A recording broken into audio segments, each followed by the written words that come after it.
2026, the political landscape in Zambia took a different shape following the election of Prokoso Member of Parliament, Honorable Brian Mundwile, who was elected as Tonse Alliance president, while Christian Democratic Party leader Dr. Dan Pule was elected as vice chairperson, and Dr.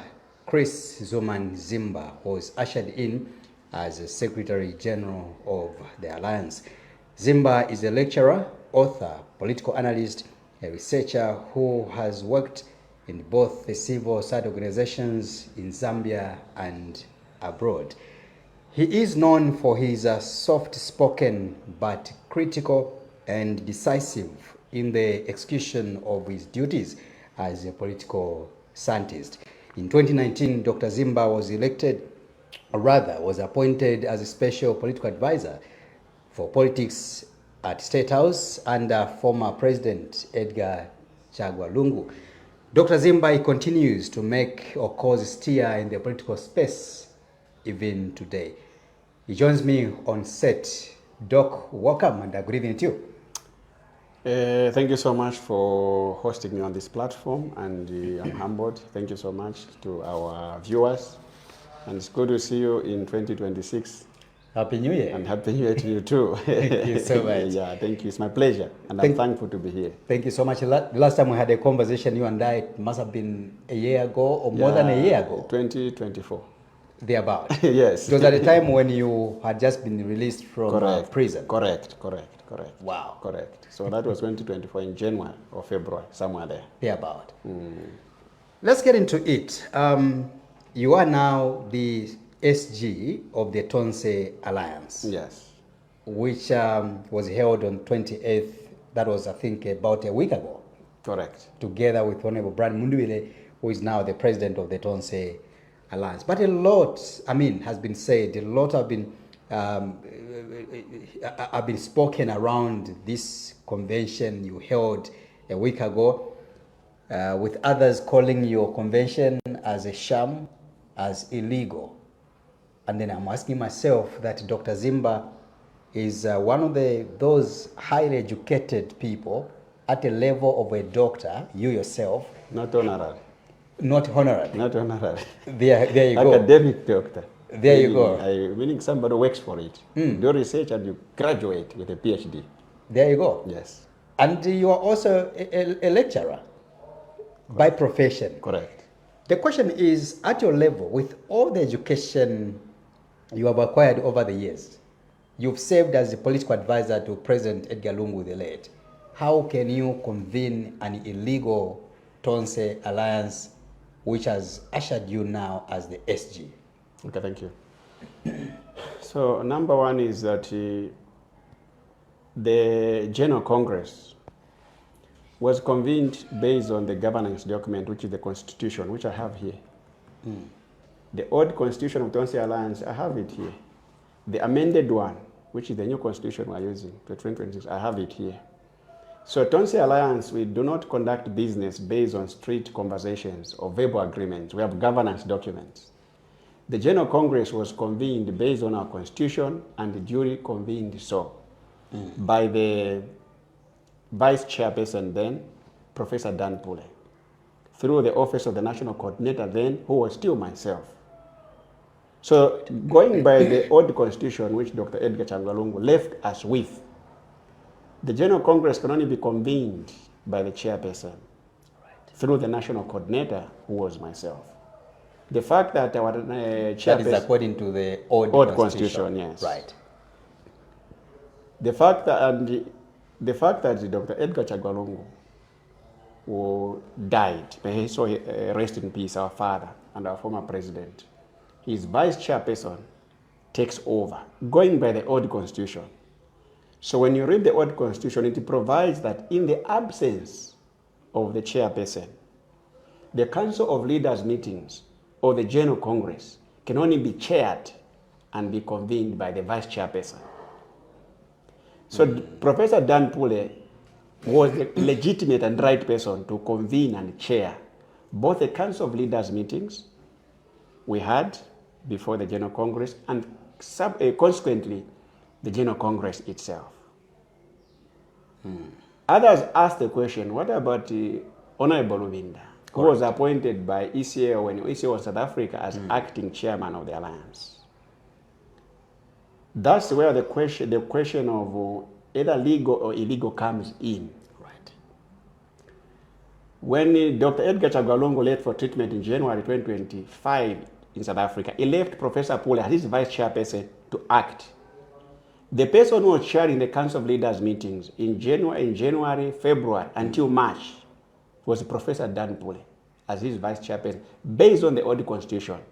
Honorable Luvinda, SG Nakachinda, and other PF people from the ECO movement and PF used to come and attend meetings chaired by who? Professor Pule. But in March, Professor Pule also left for India for medical treatment. So meaning we didn't have both the chairperson and the vice chairperson. Right. So we had the leadership crisis or vacuum. The constitution of the Tonse Alliance still has a solution to that. It indicates that in the absence of the chairperson, ECL, and the vice chairperson, Professor Pule, the Council of Leaders can convene and elect one of its members to chair. So we still had a cure. But that never happened because there were a lot of arguments in terms of who should convene.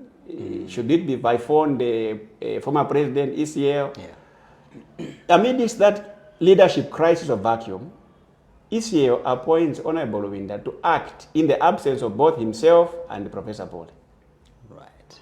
But when Professor Pule came back in May from India after treatment, we needed to go back to the constitutional setting where Professor Pule begins to chair those meetings. But Honorable Luvinda refused to hand over. And when meetings are convened, Honorable Luvinda wanted to be chairing. So we had the two camps. As national coordinator then and lead consultant, I was asked in terms of who is who between Pule and Honorable Luvinda. And I said it's Professor Pule because he's the one who is provided for in the constitution. He's the one who was chairing when ECO left. The PF team refused, led by Honorable Luvinda. So we had now two camps, Tembo, myself, KBF, Professor Pule and others. We insisted on Pule to be chairing. The PF team and of Honorable Luvinda team, they insisted for Honorable Luvinda to be chairing. So within that dilemma, ECO dies. A deeper leadership crisis now entered the alliance. Until somewhere end of October, after a lot of fractured arguments between the two camps, we reconciled and agreed that they should be co-chairing, treated equal in a meeting until we resolve, we could go to the General Congress to elect a new person. So between October until January, they were co-chairing as equals. Any one of them could convene as long as the notice goes to all and the chairs, or both of them chair a meeting. Right. But before this General Congress, we had a Council of Leaders meeting in January, which made the position on the PF party. So that Council of Leaders meeting, we sent a note, we were petitioned by our members that they needed to be clear who is a member of the alliance. Is it PF party, which is with Chavinga, and UPND in the alliance, or is it ECO movement? So that motion was moved by civil society organizations within Tonse. They petitioned, and the Council of Leaders meeting was convened to specifically respond. And in the resolutions, we resolved as a Council of Leaders, because by that time the Council of Leaders quorum was 15. So we had more than 23 people participated. Honorable Luvinda and team, they backed out. Some even exited the council, because it was a virtual meeting. They exited the group to collapse the quorum. But the quorum was still formed to above 23 as opposed to the requirement of 15. Right. And the reason, and some of the PF members participated. Honorable Kampiongo, Honorable Jean Kapata, Honorable Brian Munduvile, Mtoto Kafwaya, PS Chomba, and many others. They participated. And after 2 to 3 hours deliberations, the Council of Leaders resolved that we should stick to the ECO movement as a member of the Tonse Alliance as opposed to the PF party. Because the PF party is in court with Chavinga, and the PF party is in an alliance with UPND, and the PF party can be brought to Tonse, otherwise it will be fighting the legacy of ECO. It is ECO left the ECO-PF movement in the Tonse Alliance constitution as opposed to PF party. So when we are convening the General Congress last month, We invited the ECO movement. Right. Pay odd and new constitution. ECO never left PF party in the Tonse Alliance. He refused. He said, let's go to the Tonse Alliance with the ECO movement, because the PF party of Chabinga, when we mentioned it in the Tonse Alliance, they will come and take over the alliance. They will come and destabilize the alliance. So we floated above confusion in Tonse Alliance under ECO, because we never had PF party, we had the ECO movement. Here is the constitution, Article 11. If you read Article 11, it's just a first line. You can read it, maybe to help us. Right. So Article 11, you're saying that the General Conference shall merely ceremoniously affirm the 2026 presidential candidate, Dr. Edgar Chagwa Lungu, since the actual adoption would have already been done at the official launch of the Tonse. One, it says even that it is resolved and agreed that the 2026 general presidential candidate shall come from the ECO Patriotic Front, PF political movement.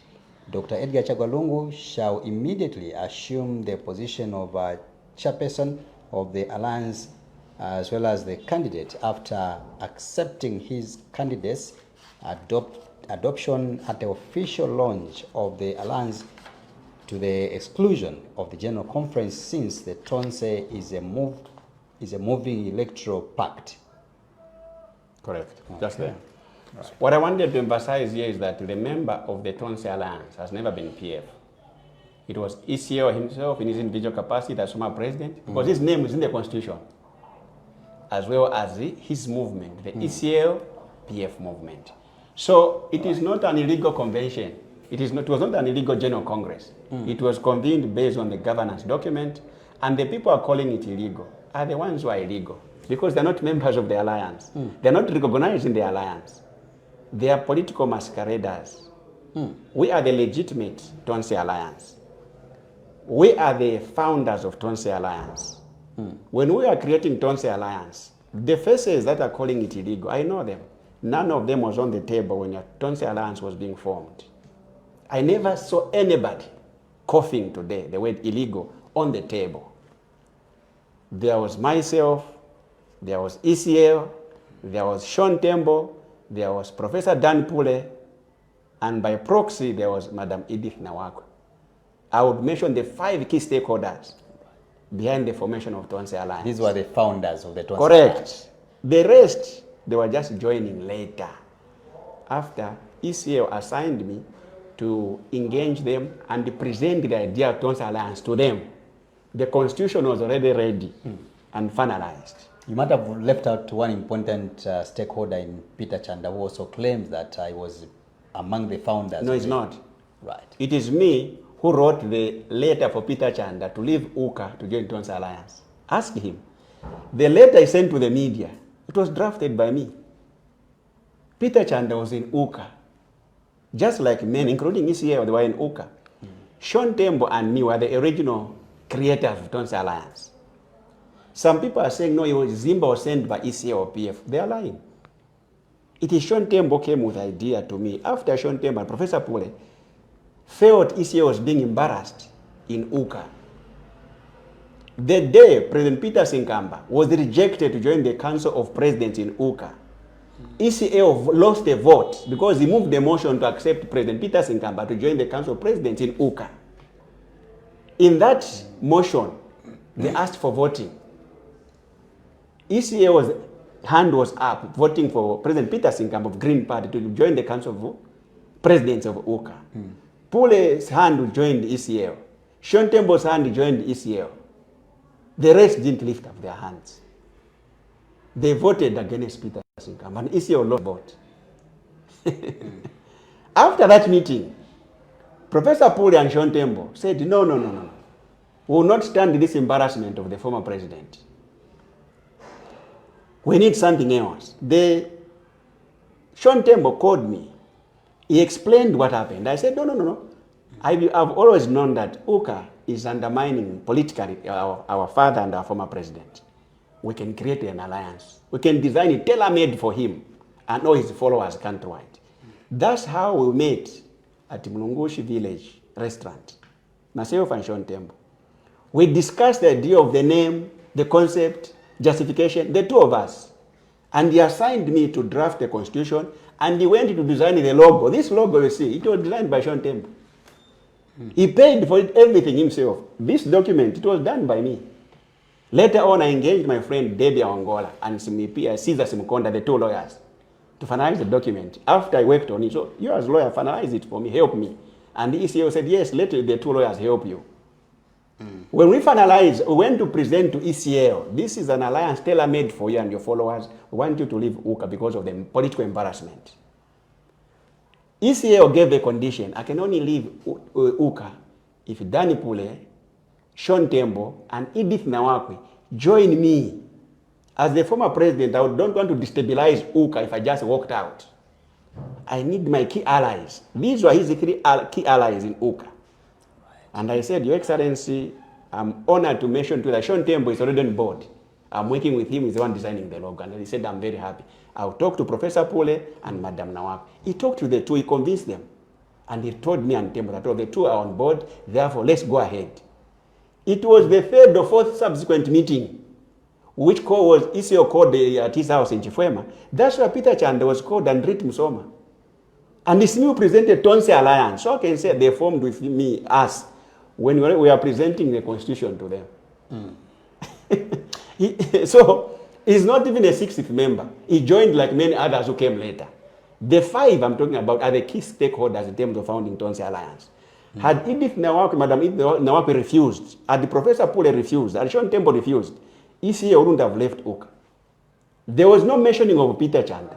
Peter Chanda in UKA was treated as an underdog politician. He was not even sitting in the Council of Presidents. It is the Tonse Alliance Constitution which we designed that all political party presidents will be sitting as one in the Council of Leaders. UKA had a political discriminatory structure. If you have never contested the presidential by-election, you can't sit in the Council of Leaders. By virtue of just running a briefcase political party, you are not qualified and fit enough to sit with them. So Peter Chanda was sitting in the kitchen of the UKA leadership structure, not in the bedroom. It was me who told him, no, join Tonse Alliance because you'll be sitting in the Council of Leaders with ECL. And the very day I presented the concept Tonse Alliance in ECL's house to Peter Chanda and Rit Musoma, they two said we have joined UKA. I said, no, so you should make a media statement tomorrow. He said, no, today. Help me to draft one. It's me who drafted for Peter Chanda to leave UKA, to announce that he has left UKA and he has joined Tonse Alliance. The same day, we presented Tonse Alliance project and as an alliance to him and Rit Musoma. To Professor Pule, we're not presenting it for the first time, or Sean Tembo. We are just managing them to create an impression that they are coming with them for the first time. We had already been working with them in the background. Me and President Edgar Chagwa Lungu. So it's a 5. But to answer your question, it's a 5 key stakeholder I've mentioned. Right. The people are calling that General Congress illegal. They don't even know when Tonse was formed. They don't even have the idea why the name Tonse. And the team, they do not know when Tonse was formed. They don't know. They were just brought on board by ECL later on and SG Nakachinda. Because from the PF side point of view, ECL entrusted Nakachinda. He didn't trust his vice president, Honorable Rovinda. I'll be lying. He said, Zimba, you should work closely with Nakachinda. Nakachinda is going to help me to be bringing them in one by one. Those believe in PF party too much. So if we bring them as a gang, they will destabilize the alliance. So Nakachinda was the focal point person for ECL who he trusted to manage the PF one by one. Because ECO had already told us that we are going to use the ECO PF movement, not PF party. So remember, so we are very careful in terms of managing them. Because some of them, they were submerged in the idea of fighting Chabinga in court. ECO had already graduated because he felt betrayed when Mao Samba grabbed the party from him and he threw it in the hands of the UPND and HH. So ECO, even by the time he was going to UKA, he never went with PF. He went as a movement, ECO PF movement. He went as himself with his followers. He was sitting in UKA as the Edgar Chagwa Lungu. And he started poaching his PF loyalists into UKA one by one. He never wanted to do PF as a party. Honorable Mumpere, for example, she was poached and put in UKA by ECL. He recommended her. Aline Dipiri from Central Province, he poached her again from PF, put her in UKA. Had UKA cooperated with ECL, ECL wanted to migrate his loyalist members countrywide from PF into UKA. They would have become UKA members. So when we are creating Tonse Alliance, that's the framework he still was using. Not everyone was interested. I've seen Professor Luo now claiming to be Tonse Alliance. She was not on the table. I've seen Madame Jean Kapat. It's quite shameful for her even to pronounce the word Tonse. She was not on the table. She didn't even know when it was formed and how. I've seen Mao Sampa. The man who sold PF from the hands of PF members and ECL, he threw it in the hands of HH and the UPND. Politically, the man betrayed his own PF members and the former president. Today, I see the man dancing around as Tonse Alliance. We formed the Tonse Alliance for ECL and all of the PF members who are stranded and all of us because Mao Sampa and Chavinga had sold PF to UPND. How can a political Judas Iscariot who transacted PF to the UPND now become Tonse? Does it make sense to you? For us, it doesn't make sense. And then is he calling us to create a Tonse Alliance? Illegal. They are political masqueraders. They are political spoilers. Mao Sampa is Judas Iscariot in your face. Politically, yes. And in the eyes of the PF. That's a man who transacted. He grabbed PF by force. Through whatever convention he created, designed. And when he was reconciling with ECL, we were very hopeful that you come with PF papers. He came with his fingers. He presented fingers on the table. The PF remained in UPNG with the papers, with Chavinga. So his political relevance to PF is zero. To me. So such a man cannot be made to be at the helm of Tonse Alliance. I would say or no.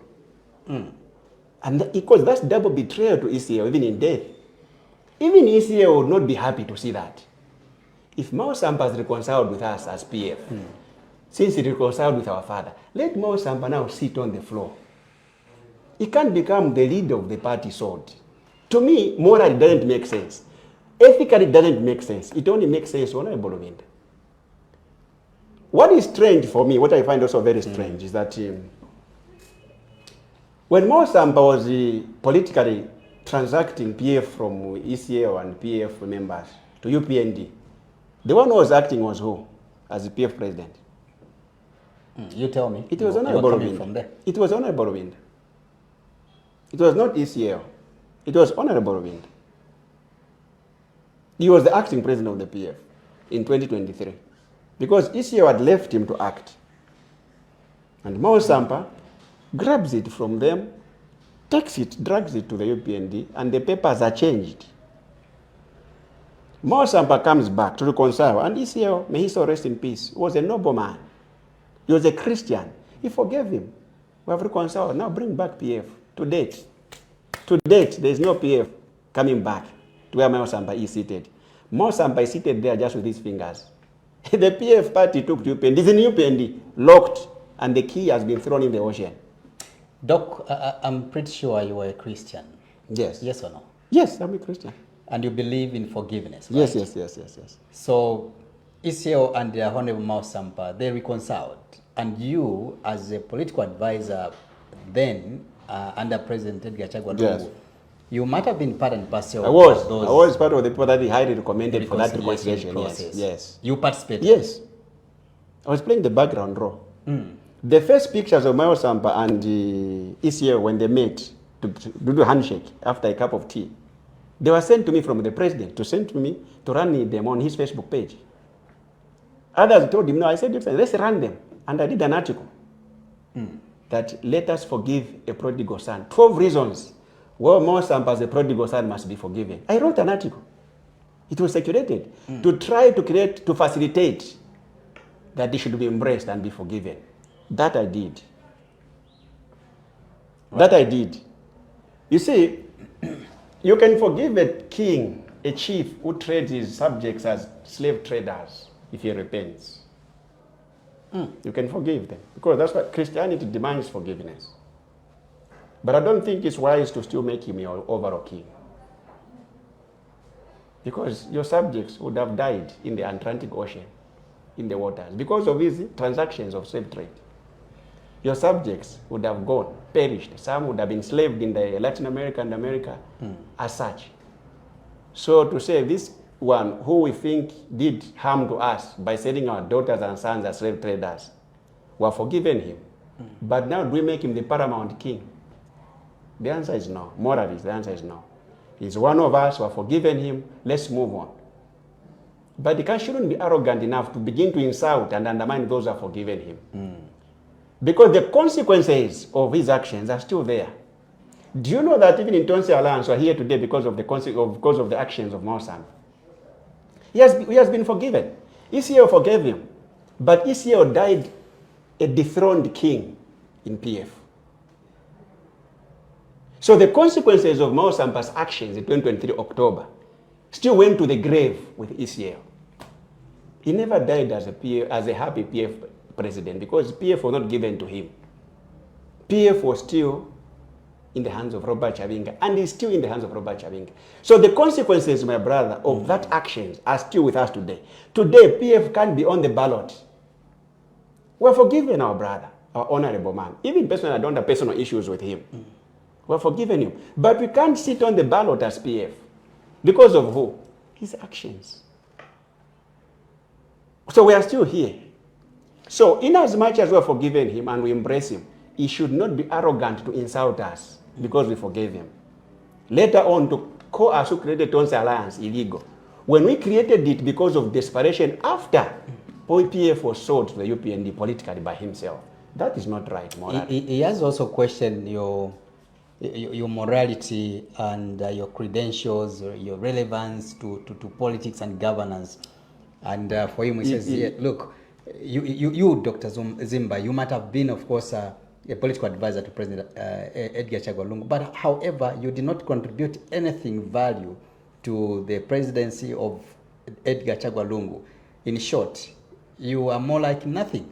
You know, you occupied that office just for the sake of occupying it. In terms of relevance and the value, the results were dismal, were pathetic after the election of 2021, meaning that you as a political advisor, you failed politically. You failed the Edgar Lungu, you also failed the PF as a family. So the PF perished in 2021, partly or largely because of you, who was the right-hand man to Edgar Lungu when he was a president. How would you question Mao Sampa's relevance and credibility? I see. You see, I smile when such assertions are advanced. They are advanced based on ignorance. That's what I will tell you. In 2019, I was appointed on 20th December 2019 as a political advisor. You need to mark the dates. Right. The question is, why was I appointed? I never applied for that job, by the way. I never applied for that job. I never applied for that job. But I was appointed, meaning I was approached. There was a reason. There was a basis. The president of the Republic of Zambia can't just wake up and say, Innocent Piri, I want you to come and work with me at the house as my advisor. There must be a background. There must be a profile you present. There must be a comparing case behind that appointment, because that is a presidential appointment. You see, a political advisor, just like many other presidential advisors, they are more politically powerful than ministers. That's what I will tell you. Right. They are at a level, in the civil service, they are at a level of deputy secretary to cabinet. They are even above PSS. So a person is a special advisor to a president. He is not a small person like Levi Ngoma, Chris Mundia, Jito. You may treat them with the less consideration at your own peril. They are not part of they are part of the presidency. So when the president is making decisions in terms of who to hire and fire, those are the people you consult. Political advisors. Yes, political, economic advisors, legal advisors. That's why they are called these advisors. They run the presidents with him. Special advisors. Correct. These are people who work with the president on a daily basis. So I was honored by the grace of God to have been at the table of the presidents with ECL. And we went into 2021 presidential general elections together as such. And I was a key player, by the way, to that equation in terms of the elections. In 2019, before I was appointed, I was engaged as a political consultant by the PF party through Honorable Davis Mwila to evaluate and give them a report in terms of the chances of EPF defending power in 2021. And I presented the report in October, in September and October, before Central Committee. It was my first time I went to State House, and it was my first time I was meeting President Lungu as an independent political consultant. In my short analysis I presented to the Central Committee, I made a position which I want to emphasize. Right. My position was, if elections were held in end of 2019 or in 2020, ECL and the PF would lose by 70 to 75%. I gave even a percentage in terms of the performance. That was before you were appointed. Before I was appointed as a consultant. Right. Because you need to understand where I was appointed. Yes. Because the Honorable Sampa and many other PF people don't understand where I was appointed. But the people who are in that Central Committee, Professor Luo, Honorable Kampiongo, name it, Honorable Winda himself, Mama Inonge Winner, they were in that Central Committee. I stood before a Central Committee chaired by a sitting president. And I said, if elections were held anytime between now, October and 2020, Your Excellency, PF would lose, will only get less than 40%, most likely 35, 36%, and you lose power. Do you know what happened in that Central Committee meeting? No. People became angry, started hitting tables. SG, why did you get this young man insulting a president? These are treasonable statements. I heard those statements.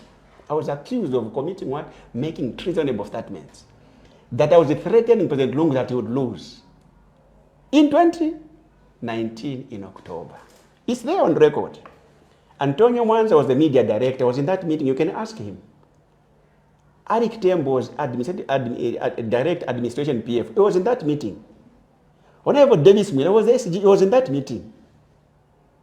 I made the prediction that PF was a sinking Titanic ship in October 2019. I was not at State House. I was just a consultant. They were angry. They fought me. They criticized me. But President Lungu, in his wisdom, to close that noise which rose against me, he told them, and Honorable Inonge also supported me, and Honorable Davis Mwila, Defense Minister. They were the three people that supported me. I still remember very well. The president said, Dr. Zimba, this man standing before us is not PF, he's a consultant. He's like a medical doctor. So he has assessed us. Now he has told us that we suffer from these diseases. Why do we want to crucify him? Why can't we ask him to give us a remedy? We shouldn't threaten him. He's telling us his views based on his independent observations. So don't force him to praise us or to say we are winning when he believes we are going to lose. He's like a doctor who has prescribed and who has identified an illness. So please, let's cooperate with him. He may be the right person to give us a recommendation for the treatment. And that was the end of the meeting. December 20th, I received a phone call to go to State House. I went to State House. I was asked if I could work with President Lungu to help him politically. I said yes. An appointment letter was given to me around 11 hours. And 14 hours I was sworn in. Against the background of what I presented, which sounded politically toxic. So even at the time I was going to State House, I was going there, I was being hired to help to rescue a sinking Titanic. ECA was fully aware of my position. Help me. This thing is now sinking. Your observations, which were fought against as a consultant, I've also received many other reports. You are correct. I want you as my advisor to help me to redeem the PF and to try to help us to retain power amidst these challenges of the likelihood of losing. So I was jumping on the ship through a helicopter because the ship was at the center of the ocean and drowning. I tried my best, but it sank. So when people say, Zimba made us lose, what? It's ignorance, total ignorance. They can ask the Central Committee members who sat in 2018, in 2019 in October, where I presented what I said. Alec Tembo was a direct administration.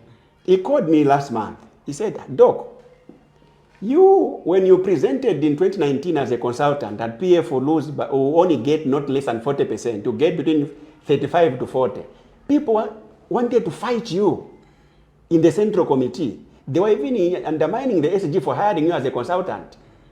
In 2021, the performance of PF and the ECL was within the range of what you predicted, and slightly above.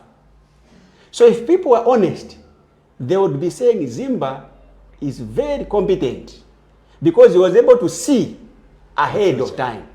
2 years before the general election, I predicted that. I gave them a paper and a position. So they are speaking out of ignorance. That's the reason why ECL, even when he lost, he kept me very close. There is no person who was closest to ECL politically than me until his death. Even on the issue of Plan B, there is no person who can explain and who understand the Plan B better than me. Because I was meeting ECL after I was blocked by the Concord. Twice per week, he gave me days. Tuesdays and Thursdays. Ask Madam Mama Esther Lungu. She will tell you Zimba used to show up in Chifwema. Tuesdays and Thursdays were speaking specifically for Zimba and ECL. Nobody would enter that gate. We will lock it. We would discuss name by name, possible successor, possible running mate, pros and cons, different personalities. I know the views of ECL on many people because I used to sit with him in October and January before I went to South Africa. Why did he keep me too close and consulting me if I was that useless politically? So I'm not offended by what people say. It is the nature of the game. When the team loses a key tournament, for example, the World Cup, and the expectations were very high, the coach will be blamed. The captain will be blamed. Sometimes the goalkeeper will be blamed. Sometimes the strikers will be blamed. When it happens like that, it's subjective and it's okay. We need to accept the blame because leadership comes with the responsibilities. ECL considered and accepted that we lost. He even apologized to the Zambian people. I was part of that apology he made. He apologized to PF and apologized to the Zambian people. Because we lost collectively as a team. As a researcher, as a political, scientist, when you play back the tape, you rewind the tape, what do you think caused the PF to lose power beyond what you have said? But what do you think? ECL told you that, look, I think we are in trouble here and I need you closer. Yes. So instead of you working from outside as a consultant, I would want you to come inside the house. Correct. But what do you think? What would you point out as the main reasons which could have attributed or led to the PF to lose power? Okay, thank you. There are many factors. They are twofold. There are factors which can be blamed on the PF as a political party. Right. And there are factors that can be attributed to UPND and HH in terms of manifesto. I'll start with the last one. HH presented a case of political paradise before Zambians. He promised them Bali will fix it. And Bali promised to fix almost everything. The economy, the mining sector, the energy sector, the agriculture sector, tourism sector, manufacturing sector, name it. Bali presented himself as a political angel. In Eastern Province, where I come from, we could hear people say, he presented himself as a commercial farmer. Somebody who's going to raise the status of farmers to paradise. And farmers will be running around with checks and the money each year. And they're going to become economically empowered and independent. That's the reason why his performance in the Eastern Province, where ECL comes from, was tremendous politically. He got above 46% HH in Eastern Province. Not that the Easterners hated ECL, their son. The Easterners felt what HH promised them was paradise. And that's the case across in Lusaka, Copper Belt, and across Zambia. So part of the defeat is because we had an opposition leader who promised honeymoon to the Zambian people in terms of the price of mini meal. He said, I'll bring it to 50 kwacha from 90 or 120. The price of fuel, he said, I'll bring it to a zero digit, to a single digit, from 17 to come to 8 or 9. So the people with the vehicles across Zambia, they are in thousands. They said, this is the man we want. Mr. Lungu, you're a good man. But we want a man who's going to put the price of fuel to a single digit, not 17. The price of the farmers, he promised them that, look, the fertilizer ECA and PF government are giving you is nothing, it's peanuts. I'll be giving you 4, 6 bags of fertilizer, each of you. They were dancing across Eastern Province, Mchinga, Southern, Northern, all farmers, because they anticipated such a president. The youths, he told them that in the mining sector, I'll give you loans, you to buy mining equipment. You're going to form cooperatives that will empower you, you will make money from your minerals. He used to have those media press conferences, President HH, in the opposition. You, the people in the media, he promised you paradise in terms of media regulations and freedom. The civil society, in terms of freedom of assembly and movement, you know, he crashed and denounced the Public Order Act. So I can assure you that much of the performance of what HH got in 2021 was based on his political promissory notes across multiple sectors, because it made a convincing and a compelling case before the voters. So they voted for a paradise president, a paradise king. HH was like that man in the sky coming to Zambia with a paradise. Milk and honey. Land of milk and honey. That's what he promised. And by that promissory economic and political note, he swept votes across Zambia. Look at his performance across Lusaka province and the Copper Belt. Those were PF and ECO strongholds. We sank as PF and the ECO team because the UPND leader promised paradise economically. Copper Belt gave him thunderous votes. Eastern province, Lusaka province, Central province, plus the 3 Zambezi, he won. So that's one side as to why we lost. We faced a man who was promising very good and very sweet. On the other hand, there were certain actions or conduct on the side of the PF, which offended the electorates and the voters. And even before I became a political advisor, those are the reasons I was advancing as to why PF will not win 2021 and the ECA will lose. The political violence coming from the cadres became a signature of the PF. Political thuggery became a signature. Driving along the highways, Kafue Road or Cairo Road, cadres would be driving the opposite lane in a convoy and chasing everyone. All the motorists have to duck. That was a signature of the PF cadres. And in the bus stations. All those things. Yes, I did highlight those things. Right. We needed to kill that before 2021. Right. I was not responsible for running the party. I was not a party president. I was not a party vice president. I was not a party SG or anything. I was only a political advisor. I could only prescribe recommendations. The implementers were the owners of the party. It never changed. And when you advise, your job ends at advising. An advisor is like an induna in the village to a chief. The chief remains a chief. The chief runs the kingdom. You as an induna, your job said, Baba, Your Royal Highness, I think Bantu, kwaso so kulinjala, chintu atandizeko mili solo, yellow maize or something. Chintu yende kuboma, boma itupase ko minister, wazafa bantu bana. Or wazaku kirani. It ends there. It is up to the chief himself to go, reach out to government, to go and deliver his and rescue his subjects. So an advisor, just like Levi Ngoma or Chris Mundia or any other person, is an advisor. I was one of the most trusted advisors of ECL, both at the State House and even when he left the State House. Because as far as ECL is concerned, I did my best and I did my part. He never doubted me. ECL was a very principled man. Had he doubted me, he wouldn't have entertained me after we lost power. He wouldn't have entertained me. But he knew that the man who was standing with him as his political advisor was the right man, a loyal person, and the person he would count on. That's why I stood with him toe to toe until the last breath he had in June last year. When going even to hand over power, I was the only one who escorted him.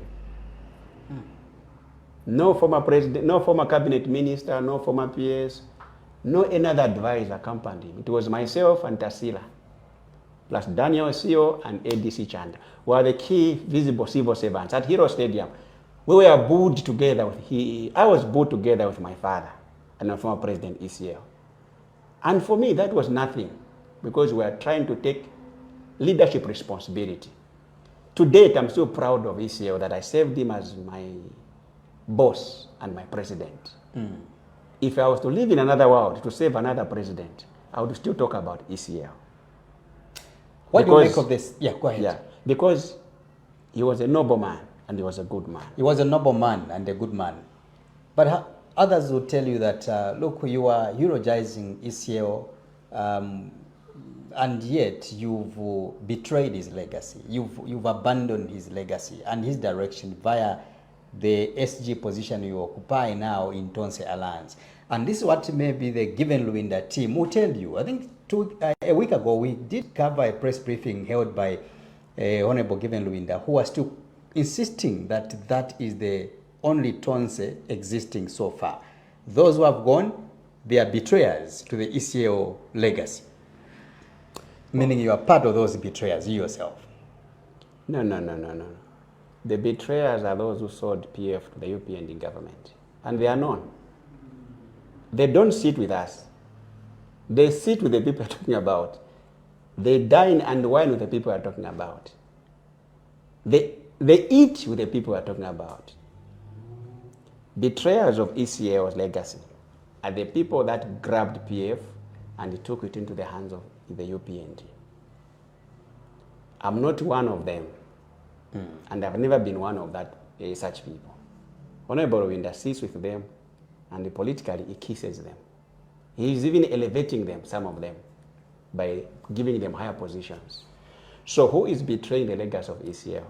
Tonse Alliance, I was the key architect or found engineer or designer. For who? You read here. Which name is appearing in this document? As chairman and presidential candidate, Dr. Edgar Chagwa Lungu. It's me who drafted this, to try to give my former president and my father a political platform after I was politically undressed and embarrassed by those who traded PF to UPND. So who is defending the legacy of ECL? Between me, who went into prison for 9 months, maliciously charged and fixed in prison for 9 months on behalf of ECL and the PF, and came out of prison, found ECL embarrassed, politically stranded and undressed without PF. But I went on the ground to design the alliance for ECL and everyone. Today, they are coughing Tonse Alliance, the word Tonse Alliance. It's because of my initiative. That name came from me. Tonse Alliance they're talking about, the one they are pronouncing on their mouth. It is my project. It's my baby for ECL and the Zambian people. So I uphold ECL's legacy. I've tried to defend ECL. When he is displaced, I give him political solutions. Ask Honorable Lovinda, what political solutions did you give to ECL for the last 4 years or 5 years? When ECL left you as acting president of the PF, ECL went back to PF. He didn't find the PF.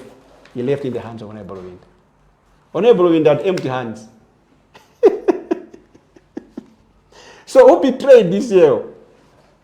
Nisungire kwa chipani chinaenda. You come back, the man doesn't have a part. He's presenting his fingers. Me, because of that dilemma and crisis, I go and create Tonse Alliance. I present it in the hands of ECL.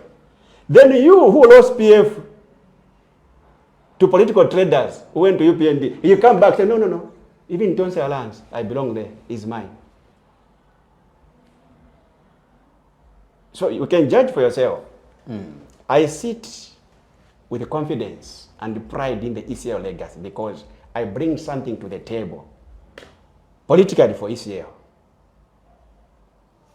I have presented Tonse Alliance to the Zambian people and to ECL. And that's why we have Tonse Alliance today. It came from my hands after I came out of prison. The people you're talking about, they have never been in any prison for the past 4 or 5 years. They have just been at home. Free men. Be it Mao Sampa, be it Honorable Rwinda, be it Professor Luo, Jean Kapata, name them. Those are people who have just been free. They never took any political solution to ECL to date. Nothing. It's just their fingers and talking. I have presented something tangible. Tonse Alliance is a product I designed for ECL Sean Tembo. Me and Sean Tembo, we took something. And I've heard some people even undermine Sean Tembo, by the way. That's a man to honor. That's a man to respect. That's a man who stood side by side with ECL when it was being humiliated in Uka. Madam Edith Nawakwi, Professor Dan Pule, and Sean Tembo. Those are the people ECL respected. But some people you are talking about today, sometimes they would want to belittle Professor Luo, Professor Pule, and Sean Tembo, or even Edith Nawakwi. And they present themselves as defenders of ECL legacy. Which legacy? Which ECL legacy? Ask them, specify the legacy of ECL you are trying to defend. This is the legacy of ECL Tonse Alliance we are defending because we created it ourselves for ECL and the Zambians. They have created nothing. Apart from political chaos, political divisions, political squabbles, and political masquerading. So politically, I see them as spoilers. They spoiled PF in 2023.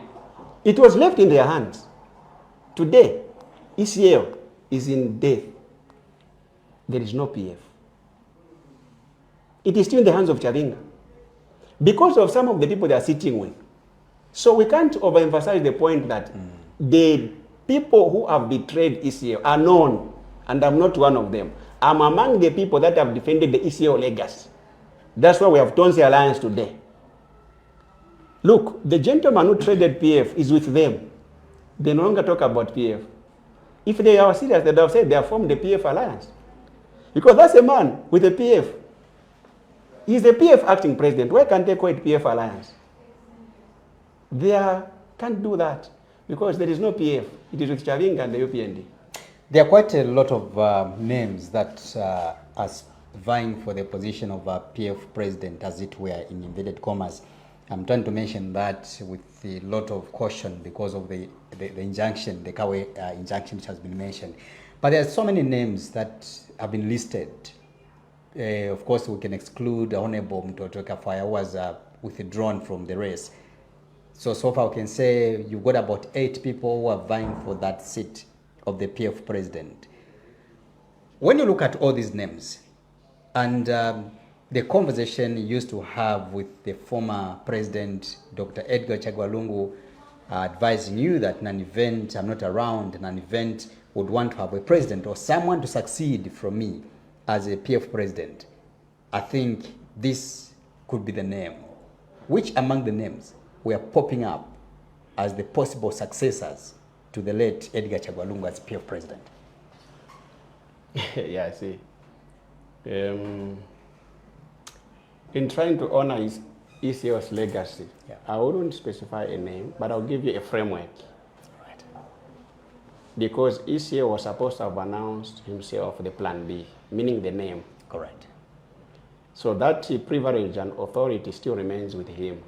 The fact that he never divulged and he died without us knowing, I wouldn't conclude for him because it was him who had made the personal decision on the final person and the running mate, and he never divulged to me.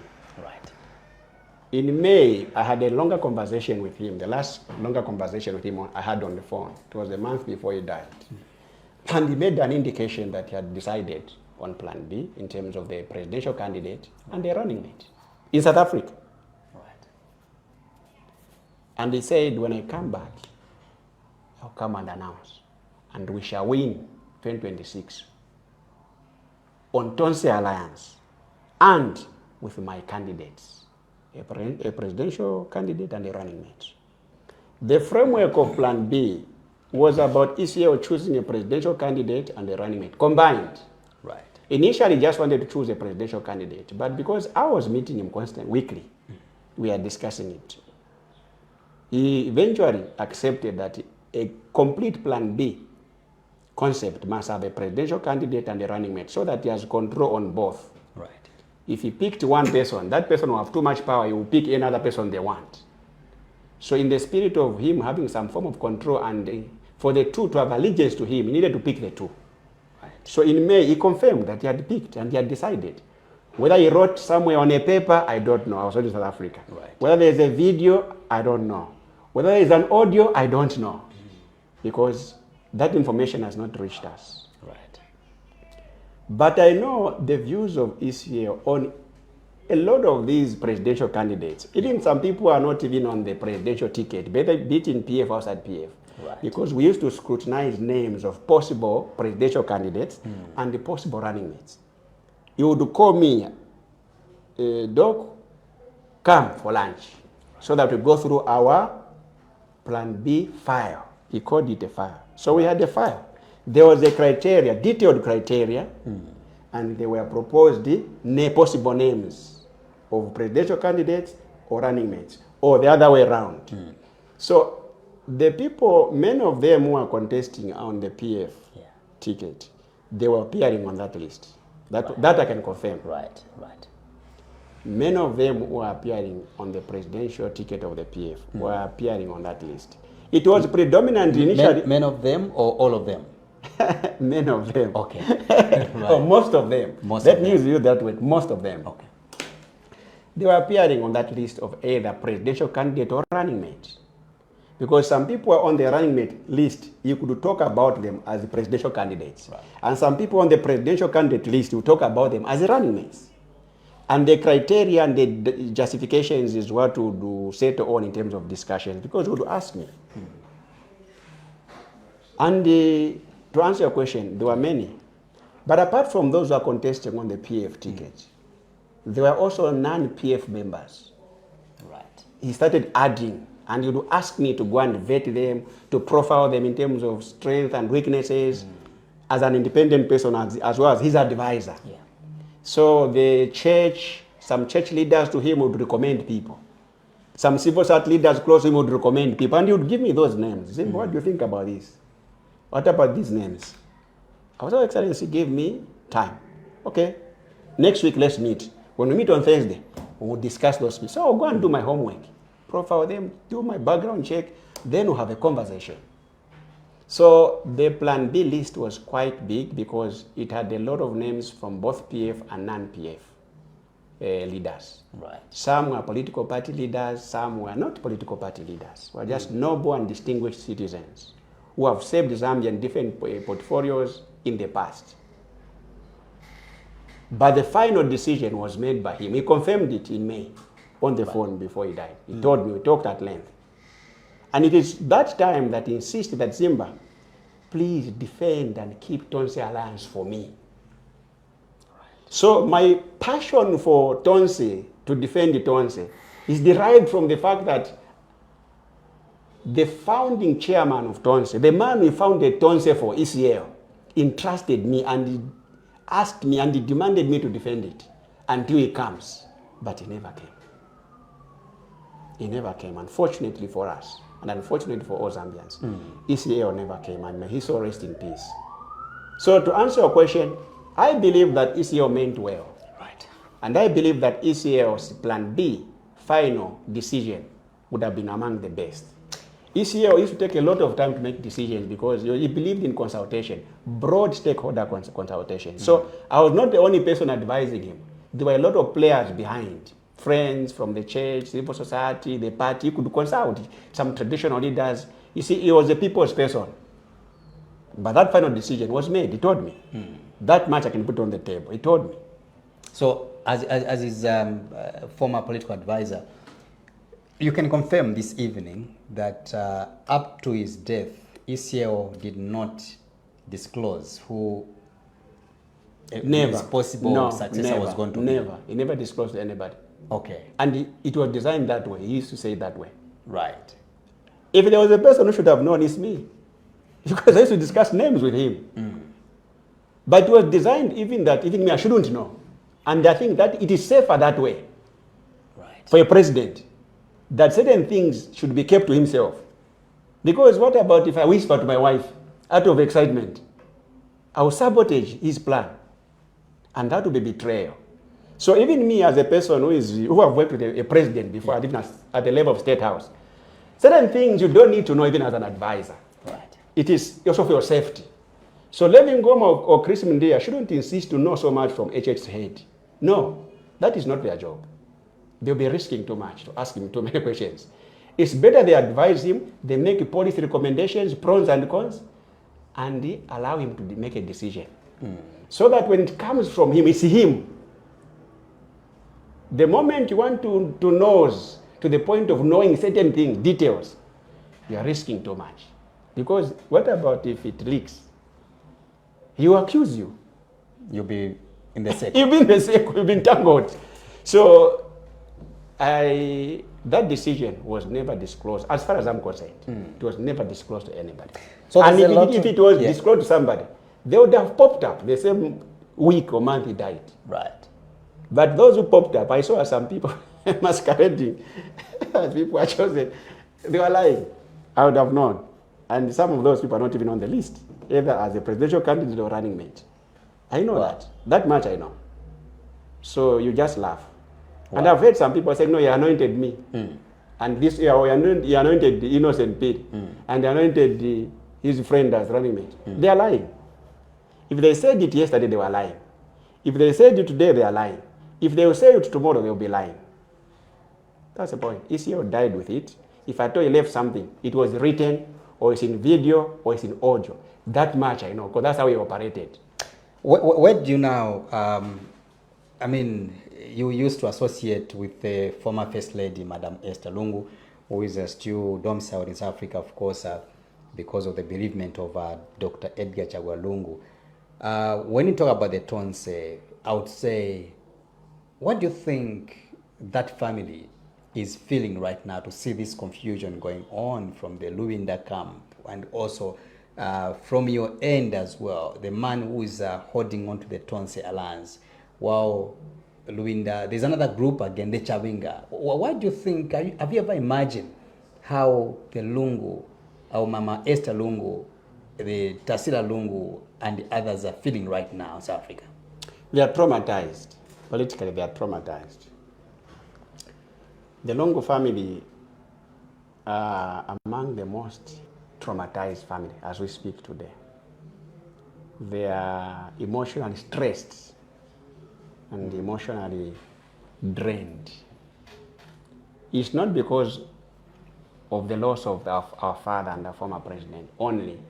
It's because they've been exposed to political treachery and political betrayal, even when ECO was alive. Right. Mama Esther Lungu is in court. Our sister Tasila Lungu is in court. Our brother Dadiso Lungu is in court. Name it. Our sister Chieso is in court. The entire Lungu family is in court for different charges. So they feel politically traumatized. And the trauma started with these malicious persecutions. But it was exacerbated by the political betrayal of grabbing Ton PF and taking to PF, to UPND. Because ECO repeatedly used to lament and complain about that. And I know that our former First Lady is fully aware of that. The daughters and the sons are fully aware about that. So for them to see also Tonse being fought, it's a repetition of seeing their father losing PF into the hands of HH. It was one of the most painful things for HH, for ECL. It's not losing 2021. I'll tell you on record. Right.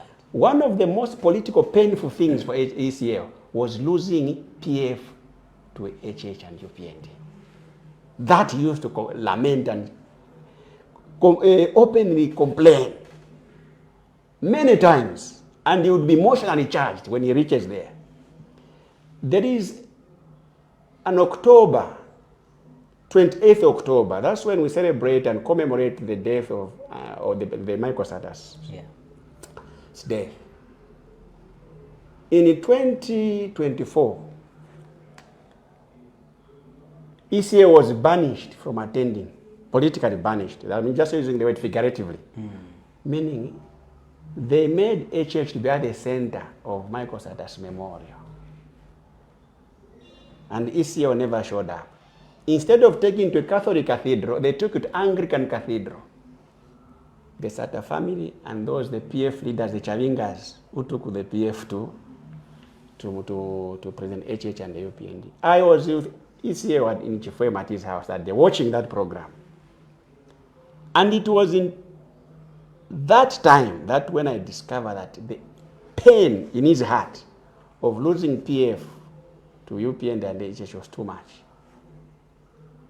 So the fact that the wife and the children lived with him and interacted with him, what is happening in Tonse is like a repetition. But why is it that whatever comes for our father, on the way of our father, someone wants to get it? So Tonse Alliance, we created it for ECA. The family knows, even Mama Esther Lungu knows. Because we meant well for ECA, wanted to defend his legacy. We gave him a platform to contest 2026 using Tonse Alliance. That's why today we are competing in by-elections. We've been won in Petauke, we won in Chawama and everywhere. It is our platform created for ECA ourselves. When ECA was politically stranded. For them to see, in my view now, I'm not saying that's what they are saying as the Lungu family, but I'm interpreting it for them. For them to see that the only political organization ECA left behind here on earth called Tonse in his name, because you read it was in his name. It is being politically encroached by the people, some people even sold PF to UPND. I think they are traumatized. It's not a good reminder for them. It's not a good reminder. You see, trust is earned. You can't force trust on people. I shouldn't force people to trust me. I should earn trust based on my conduct, based on my actions. In the ECO family, I earned trust because I ceased only to be his political advisor. I used to be called ECO's son.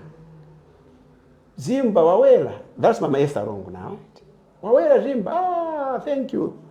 Uko Wela, because your father eats when people like you come. When you join him to eat, he's very happy. That's the only time I see him eating. So I want you to be coming many times in the week. Mama Esther Lungu told me many times, where have you been? I didn't see you last week. No, you should be coming weekly. Your father is very happy when you're around because I see him eating. Mama Esther Lungu gave me a demand to be going to Chifwema every week. I'm not putting it because she's still alive.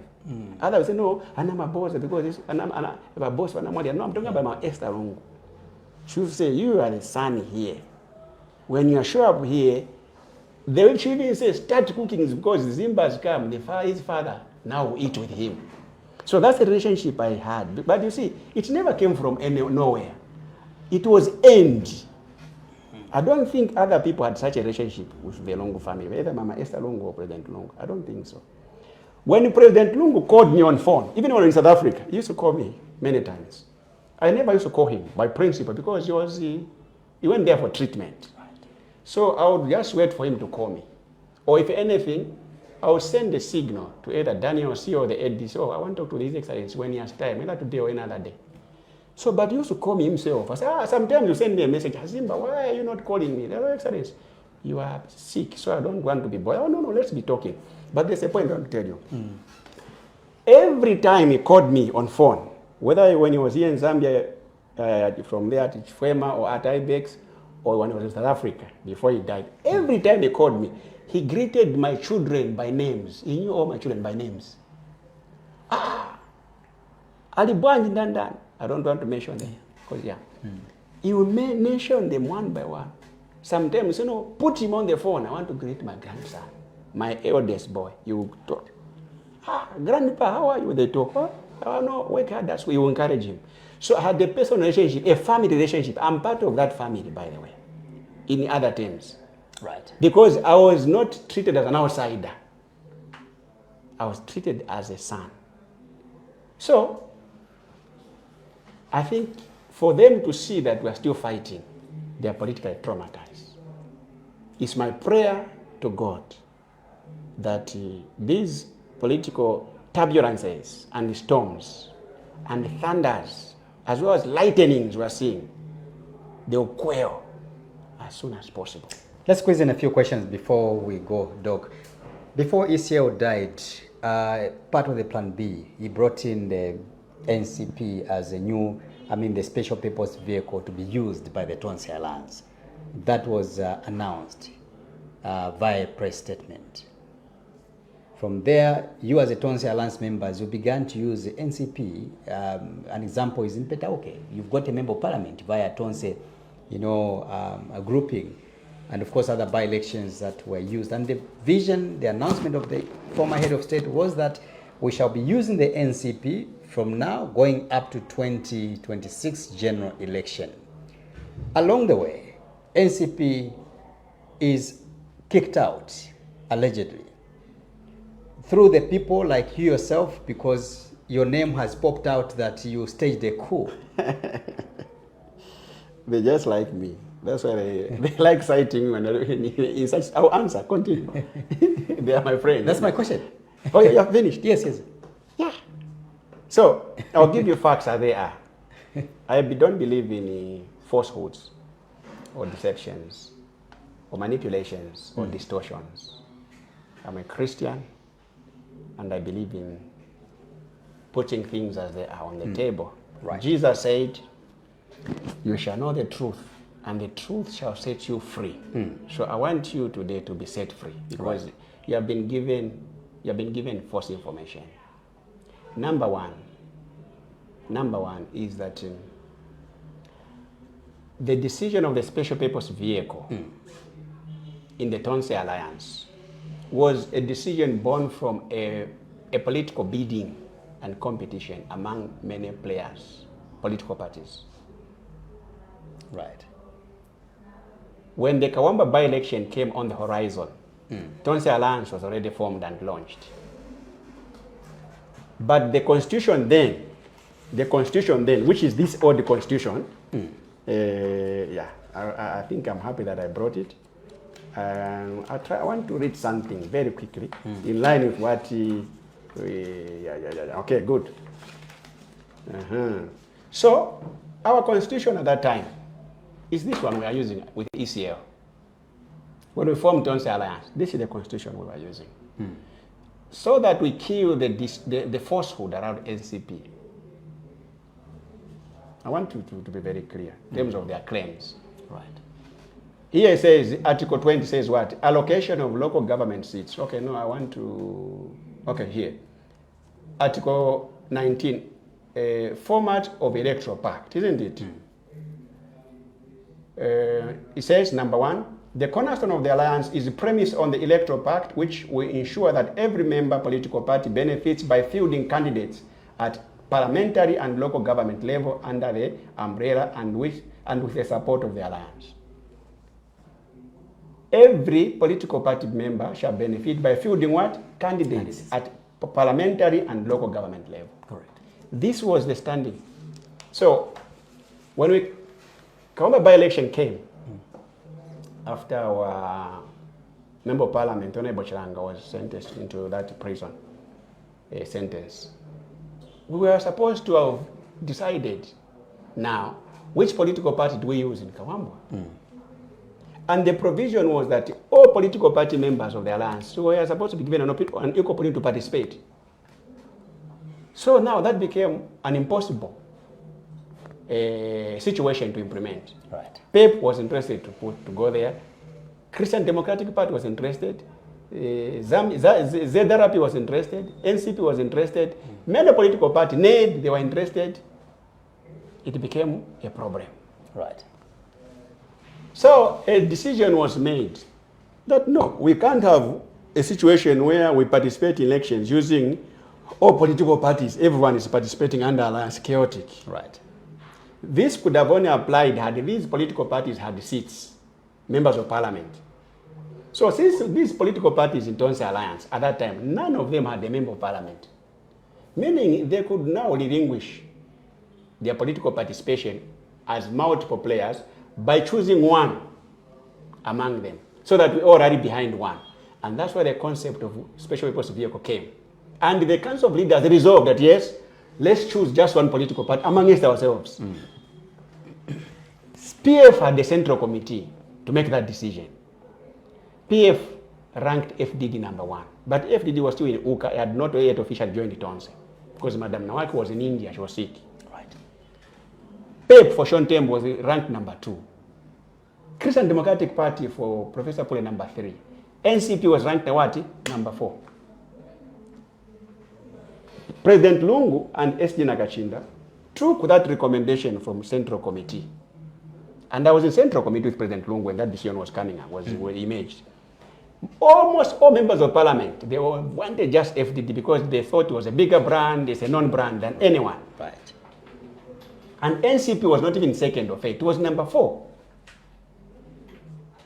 When that was presented before the Tonse Alliance Council of Leaders, in terms of which ones should we pick, that same report was presented by Honorable Nakachinda and President Lungu. I was seated there. And the Tonse Alliance said, overwhelmingly, the most appropriate vehicle to use is FDD. And they said, okay, let's pick FDD. Others said, no, but we can't pick them because Madam Nawakwi has not yet officially joined because of her health challenges. SG Nakachinda was even asked to go and call President Chifumu Banda on the phone for him to confirm that they are joining so that we can endorse FDD. He went to talk on the phone, came back and said, no, he's not picking course. A decision was made, look, let's pick among our members. Let's forget about FDD for now. Right. So number 2 was PEP, number 3 was the Christian Democratic Party, number 4, NCP. In that discussion, conditions were set. For us to pick a special purpose vehicle, this special purpose vehicle must also share ownership or lose part of the ownership to Tonse Alliance. So when we pick you, one of the conditions is that some of the office bearers must drop, and then we take in Tonse Alliance members. And the one who will be the presidential candidate, who in this case ECL, should become the president of that party. Just hold on there. I've marked the point where you get it from. I would want us to watch the video coming from Peter Chan. That's what we substantiate this conversation. It's been on record that Dr. Zimba staged a coup, or almost staged a coup against my political party. I'll come to so that. Let's watch the video together with the viewers. Okay.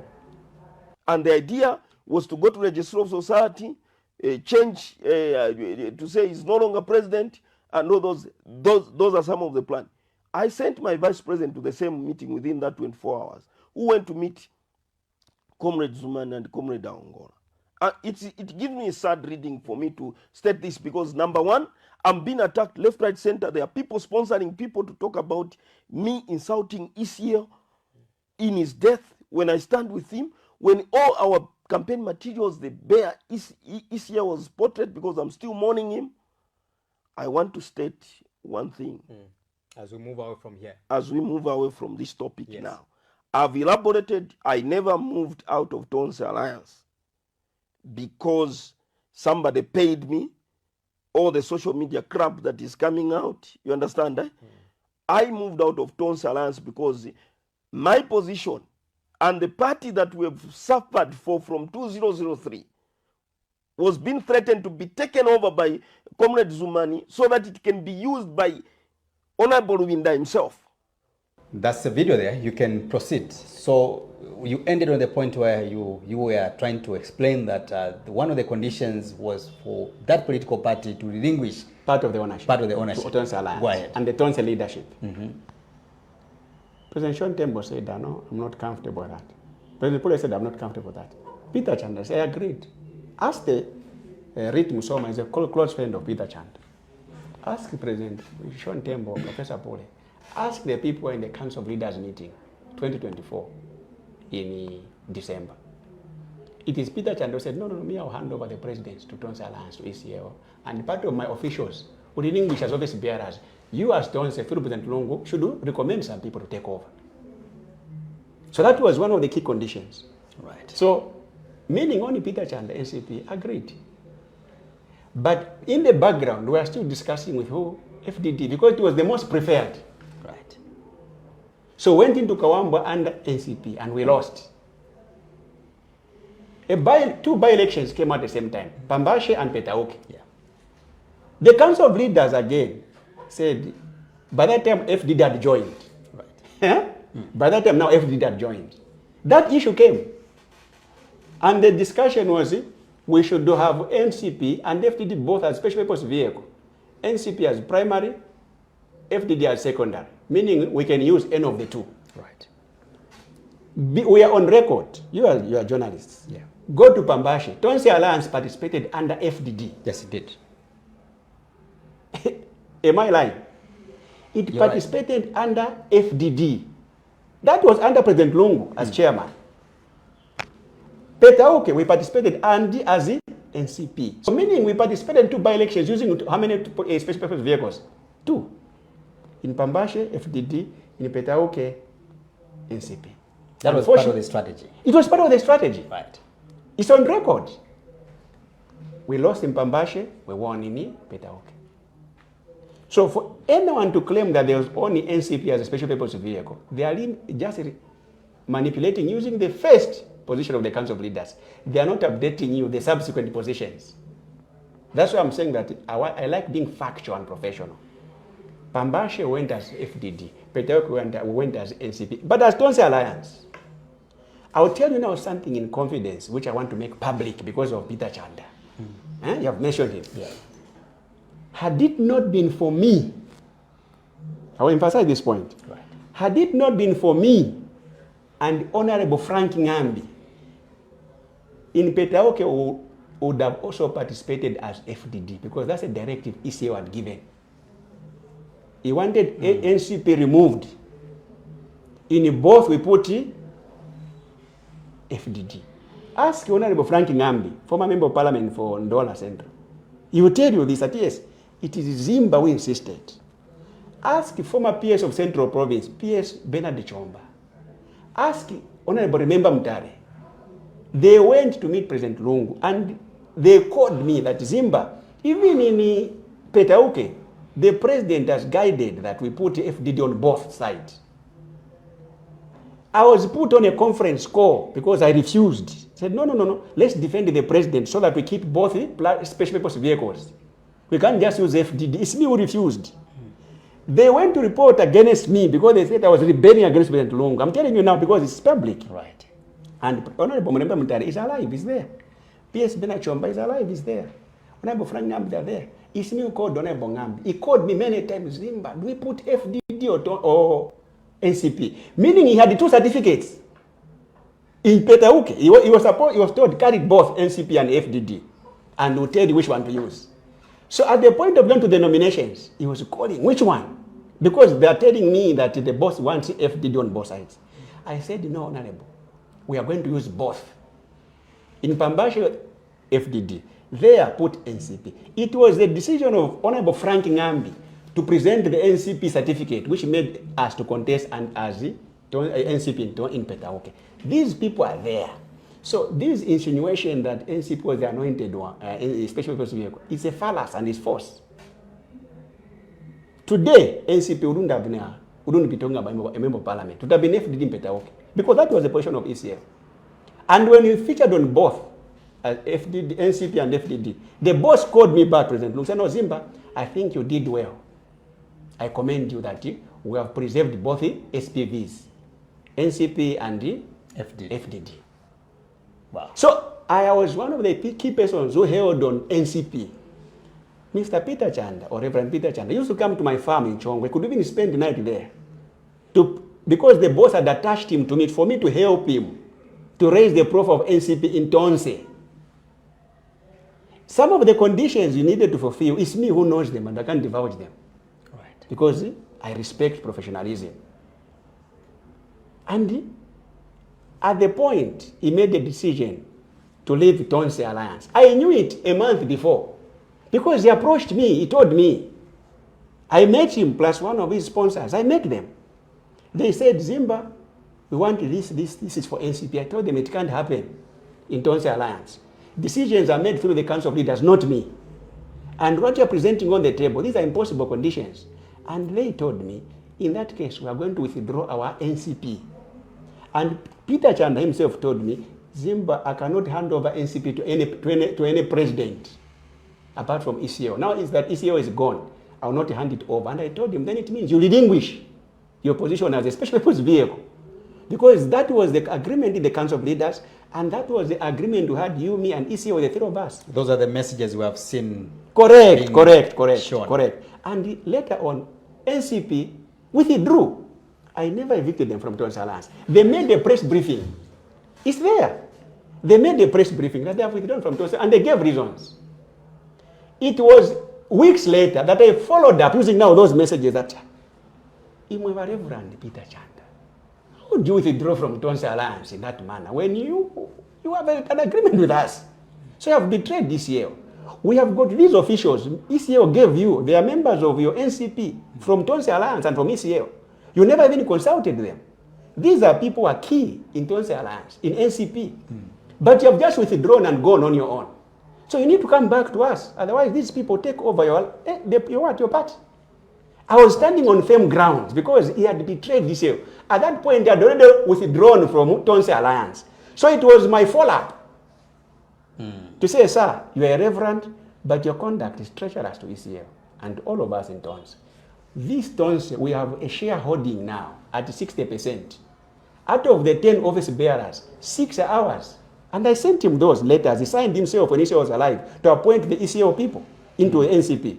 I said, this, one of them is your election chairman. One of them is your vice president. One of them is your legal chairman. One of them is your treasurer general. He appointed them himself from the ECO side and Tonse side. But when I was leaving Tonse Alliance, he had a press briefing. He had no regards for them because ECO had died, so he was not accountable to anyone. But he was now accountable to me on behalf of ECO and Tonse Alliance. That's why I followed up. Right. So those are the straight records. Okay. Forget about what it is manipulating. Right. He had already left Tonse Alliance when I was following up. Where is Sean Tembo, one of the founders of the Tonse Alliance? What happened and what's going on? We talk, and we're in talking terms. Right. Sean Tembo left Tonse Alliance because he never wanted to subscribe to the leadership of Honorable Luvinda. He was very clear about it. When we had the tug of wars between Pule and Luvinda, Sean Tembo, just like myself and others like KBF, we sided with Pule. When Pule and myself reconciled with Luvinda, we agreed to work together in October, somewhere there. Sean Tembo refused. I was entrusted to bring him for a discussion with Honorable Luvinda. He refused completely. He told me, Zimba, I don't subscribe to the Luvinda leadership because he has imposed himself illegally on Tonse. He has no position in Tonse. Tonse is governed by a constitution, and the constitution of Tonse says, in the absence of the chairman, the vice president chairman shall chair the Council of Leaders. So you people have agreed that Pule and the Luvinda will be co-chairing. That's anarchy. I don't want to be part of that.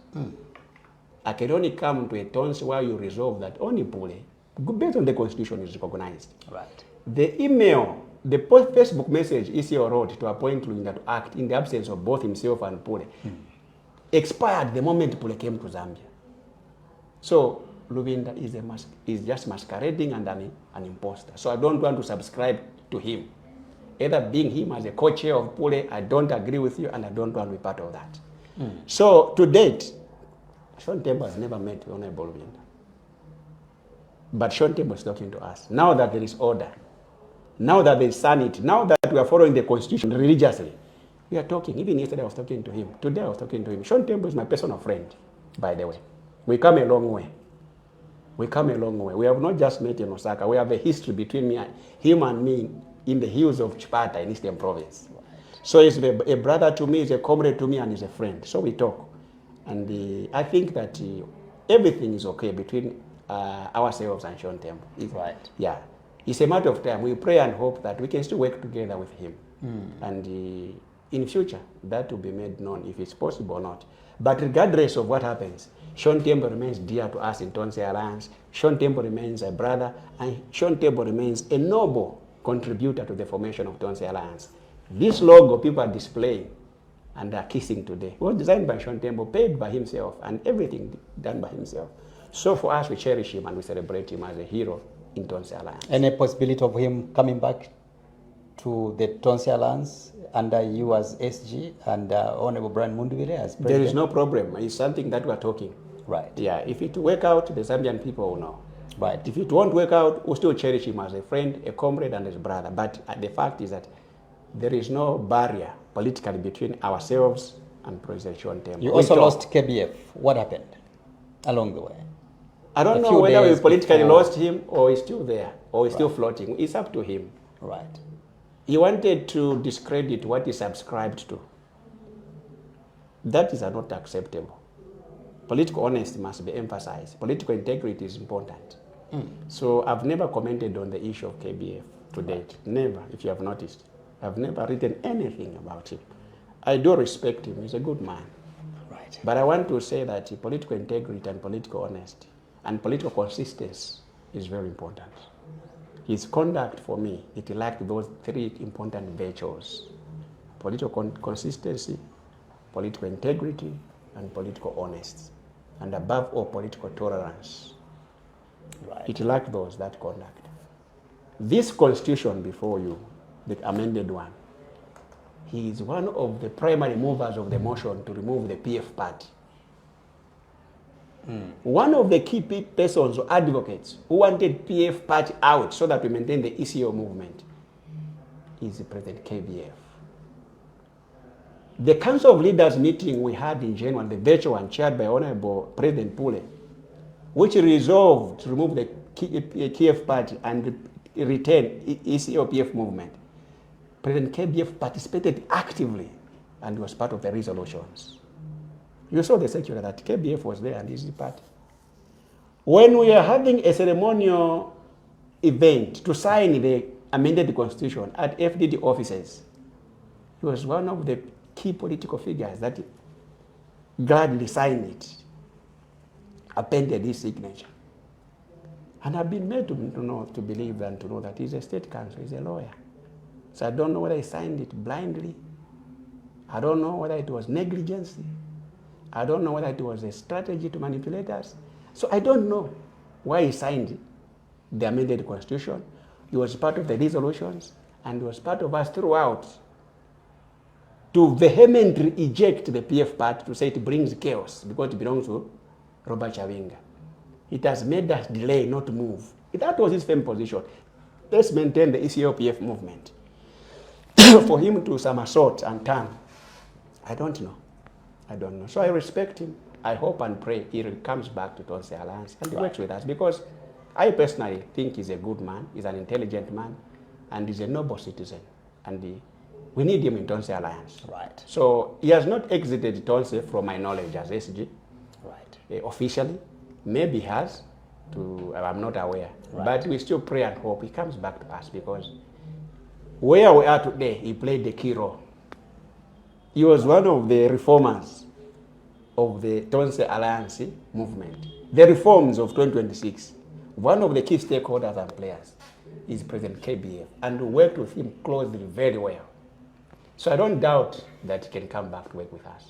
The convention you held, as we quickly wind up, the convention we held last week, which elected President Brian Mundubile as Tonse a leader and you as SG, has triggered some expulsion, which of course the given Luwind and the team, Honorable Jean Kapata, saying automatically, seemingly, those members of parliament, they crossed the floor by associating themselves with what they call an illegal grouping, Tonse Alliance, when the Tonse leader is Honorable Given Luwind. So therefore, Honorable Brian Mundubile and the team have been expelled as members of parliament. As a political advisor, political scientist, what is your comment over your members who have been expelled from your party? Well, see, so I don't know that meeting, whether it was Tonse or PF. The same meeting. Because it was the same meeting where there was Shekafusa, Ephraim Shekafusa. It was the same meeting where there was Ibrahim Mwamba. It was the same meeting where there were some political party leaders. But the circular came out as PF Central Committee. I know PF Central Committee is here left. I don't know the PF Central Committee of Honorable Robinda anyway. But either way, I know even the quorum of the PF Central Committee. Because I used to be part and parcel of the people to prepare issue when it's going for such meetings, as the president and thereafter. The PF Central Committee has more than 80 people, I think 92 or 87. PF Central Committee. Right. Meaning the bar of its quorum is very high. So it can't be a kangaroo of a small meeting, you bring 25 people and say this is Central Committee. It's against the PF Constitution. But let's assume there's no PF, because PF is Chaving and UPND. So I don't know who they are, and I don't know how they call themselves, and I don't know which constitution they are using. That's the reason why I don't want to comment much, because the quorum, I don't see it. And later on, to even have strangers who are outside PF in that meeting, like Shakafuswa, Ibrahim Mwamba, then you call it Central Committee resolutions. It is anarchical, it is chaotic. Maybe they are calling that as a council of leaders. They are calling that as council of leaders. Yeah, so they should call it the Lubinda faction. Because I think a Central Committee was held the previous day, and then that was more like a follow-up now public announcement. Yeah, but for the Tonse one, just let's forget about them. They are not Tonse, and they'll never be Tonse, because they have not been part of Tonse. They were not there when you can't own what you don't have. You can't own what you don't have. A creator is more powerful than a creature. They never created Tonse Alliance, so they can't own it. So they are masqueraders and they are political spoilers. We are the Tonse Alliance. We created it and we own it. And we have a legitimate and duly elected president, Honorable Brian Mundu. That's the Tonse Alliance. So there's no another Tonse Alliance. Those are political comedians and spoilers or masqueraders. Now, on the expulsions, you see, where I come from, you can only be treated to be an adult, and you can only be respected based on how we interpret your word of authority. In your house, Mr. Pili, you have children. Nipase mans.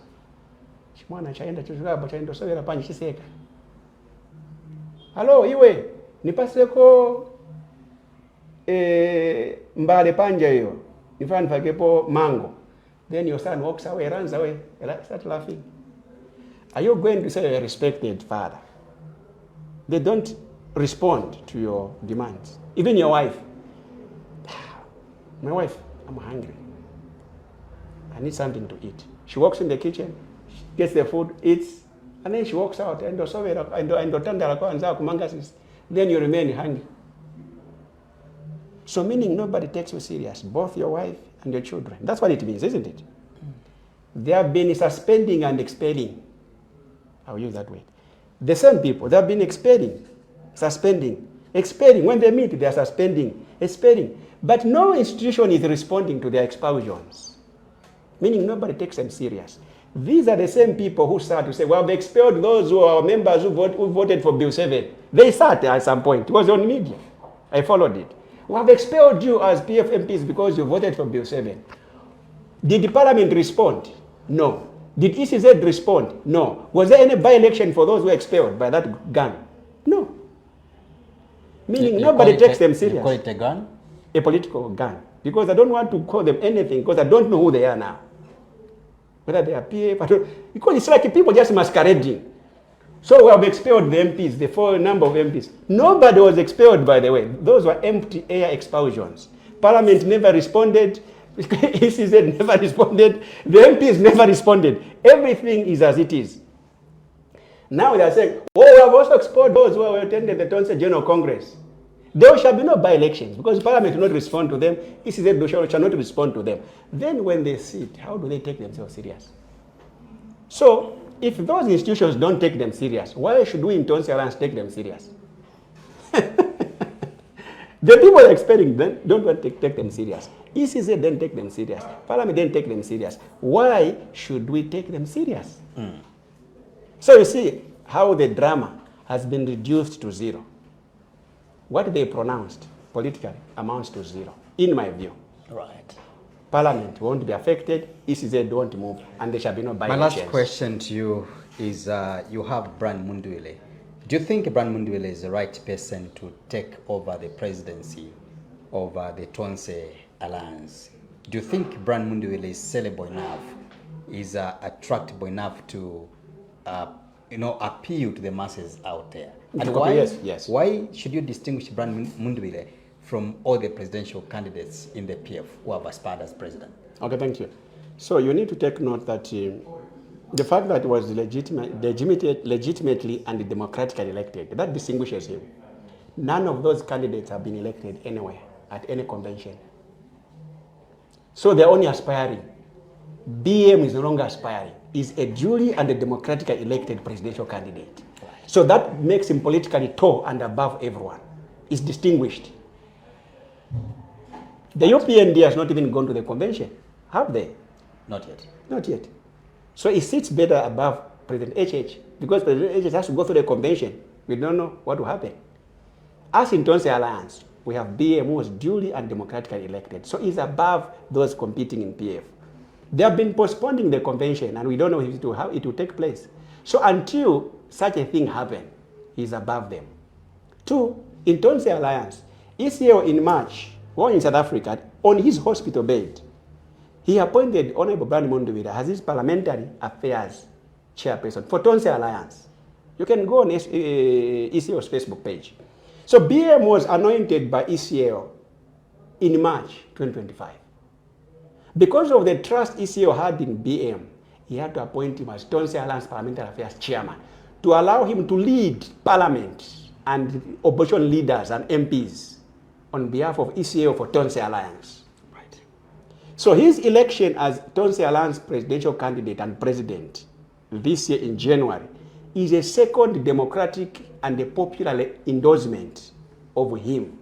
Because the first endorsement of his leadership in Tonse Alliance was done by ECO himself in March 2025 by appointing him as his parliamentary affairs chairperson for Tonse Alliance. So the trust in BM is not only coming from the Tonse Alliance members. First, it is coming from President Lungu before he died, who appointed him as parliamentary affairs chairperson of the alliance. Number three is that BM has been a consistent and an honest presidential aspiring candidate in the PF. Over the years, it is not an afterthought decision that he has just popped up. Said, wow, because now you. So he's not like an accidental candidate. No, he has never done that. He has been on the ground. Go to our structures in the PF. Go to parliamentary grounds among the MPs. That's the most pronounced name, Brian Mundwile, as the presidential candidate for the PF. Even at the time when Mao Sampa and Chavinga was taking PF in 2023 to the UPND, through that convention they had, BM had already paid 200,000 kwacha as a presidential candidate. He had expressed his interest, meaning he's self-driven. He has passion for the Zambian people and has a vision for the country. There's nobody popping him up. A Caesar is not one that is told, become a leader, jump on the throne. No, a Caesar is the one who looks at the throne and says, I would like to take over that throne for the following reasons. A David is the one who is invited. They have searched here among your brothers, able-bodied and handsome. None can be anointed king. We want you a king. He was approached somewhere back by parliamentarians, by ECO himself, contest. So he has been on the ground. In terms of political momentum, I don't think there is any presidential candidate in the PF that matches him. In all the 10 provinces and structures, he has the highest political momentum and support. At parliamentary level, there is nobody who can be compared to him in terms of endorsement. You saw the members of parliament that attended the General Congress for the Tonse Alliance. You saw when he did his nomination to compete at Tonse level, how many members of parliament, more than 40, congratulated him and supported him. You can't undermine members of parliament in terms of holding structures. You can't undermine council chairpersons because these are the people that work with wards and the constituencies in their respective places. There is none among them who can match BM in terms of political support, political momentum, both in the PF, at parliament, and in the Zambian opposition. There is nobody. So he's the man of the day politically. Both for Tonse Alliance, he's the man of the day, even both for the Zambian opposition.